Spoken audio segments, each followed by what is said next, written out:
convince the imam, let me speak for like 3 minutes, and I have access to 200-300 people that are there for Jummah or for whatever prayer service. I can go to an ethnic association's annual picnic, and they will give us the mic and allow us to speak to our people at large. And so while our volunteer numbers were smaller, a small segment of the whole campaign, our impact was outsized. And so the last thing I want to share are data. Our communities, South Asian and Indo-Caribbean communities, increased voter turnout by 350%. The voter turnout for Bangladeshi communities went from 28% to 49%. For Pakistani communities, from 22% to 47%. For Nepali communities, from 13% to 39%. But similarly, Guyanese, Punjabi, Indian, just tripling their voter turnout. Overall, our communities, the people that we were targeting, make up 7% of the potential electorate. Of all the possible voters, make up 7%. In the previous election, we had ended up being 4% of the actual voter turnout. This election, on the general election, we were 15% of the turnout. Our communities went from severely underperforming to severely overperforming. A population, we're 7% of the voters, yet we were 15% of the votes. And the vast majority of those votes went to Sorghum. Right?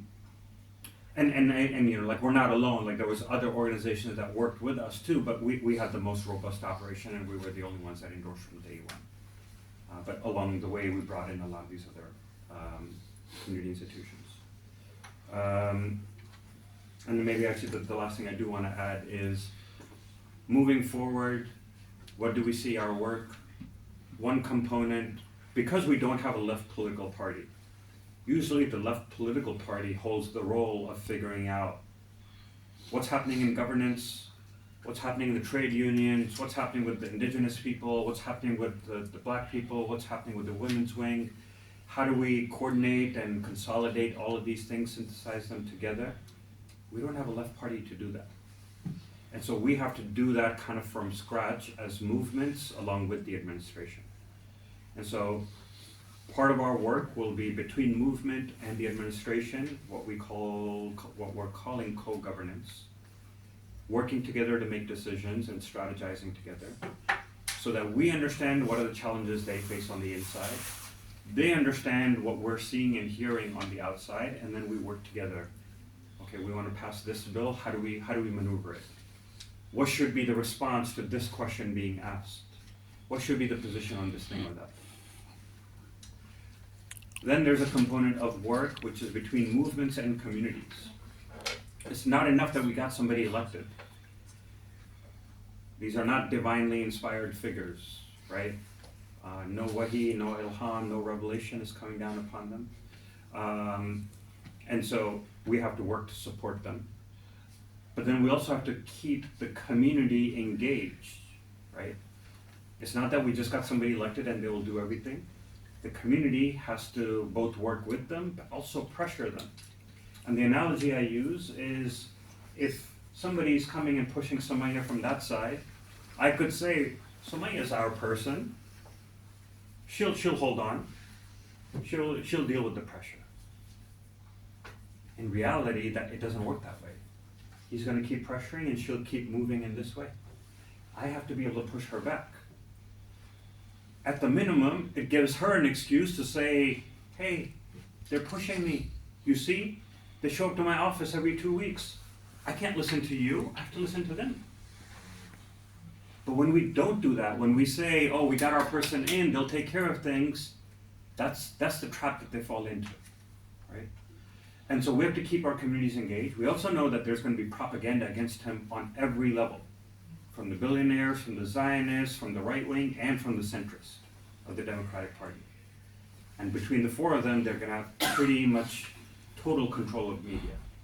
And so it'll be our responsibility to work and provide community information. Here's what's actually happening. Don't listen to what the media is saying, here's what's actually happening. And keep them engaged, but also keep them mobilized. Turn out, let's put pressure on him. Let's create space for him to be able to move more to the left or like take a stronger position. And so both of those things is going to be part of our work moving forward. And the hope is not that Zoran is going to take the right position on every single question that he's asked and be the most left of all the left. The goal is that he proves effective governance, that he's able to provide, make true on these promises that he made, which then convinces people, oh, actually, I like this idea. I like this approach. I like this politics that's focused on working people and is clear about standing against militarism, standing against genocide, and against corporate control of our society and of the world. We can't slogan our way into moving people. We actually have to prove it to them through governance. And that is what that's what the hope that we have for New York City in the current moment.